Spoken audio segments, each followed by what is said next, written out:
വാഹനത്തിന് ട്രാഫിക് നിയമലംഘനത്തിന് പിഴ ചുമത്തിയിട്ടുണ്ടെന്നും അത് ഉടൻ അടച്ചില്ലെങ്കിൽ നിയമ നടപടി ഉണ്ടാകുമെന്നും കാണിച്ച് കഴിഞ്ഞ കുറച്ചു ദിവസങ്ങളായി നിരവധി ആളുകൾക്ക് വാട്സപ്പിലും SMS വഴിയും സന്ദേശങ്ങൾ ലഭിക്കുന്നതായി മോട്ടോർ വാഹന വകുപ്പ് പറഞ്ഞു. ഔദ്യോഗിക സന്ദേശങ്ങൾക്ക് സമാനമായ രീതിയിലാണ് തട്ടിപ്പുകാർ ലിങ്കുകൾ അയക്കുന്നതെന്നും ഇതിനെതിരെ അതീവ ജാഗ്രത പുലർത്തണമെന്നും മോട്ടോർ വാഹന വകുപ്പ് മുന്നറിയിപ്പ് നൽകി. എന്നാൽ ഇതേ തുടർന്ന് ഈ ചലാൻ ആരും സ്വയം അടക്കരുത് എന്ന നിർദ്ദേശം പലയിടങ്ങളിലും പ്രചരിച്ചു.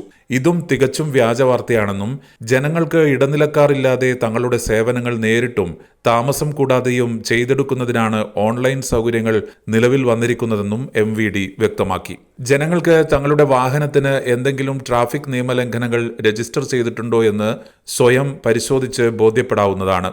പരിവാഹൻ എന്ന ഔദ്യോഗിക സൈറ്റ് വഴിയോ മൊബൈൽ ആപ്ലിക്കേഷൻ വഴിയോ ഇക്കാര്യം പരിശോധിക്കാമെന്നും മോട്ടോർ വാഹന വകുപ്പ് വ്യക്തമാക്കി. വാഹനത്തിന് ചലാനുകൾ ഉണ്ടെന്ന് കാണിച്ചും വാട്സാപ്പിലോ SMS ആയോ സന്ദേശങ്ങൾ ലഭിച്ചാൽ അത് പരിശോധിച്ച് ഉറപ്പുവരുത്താൻ സർക്കാർ ഔദ്യോഗിക സൈറ്റിൽ കയറി വാഹന നമ്പർ നൽകി പരിശോധിക്കാവുന്നതാണ്.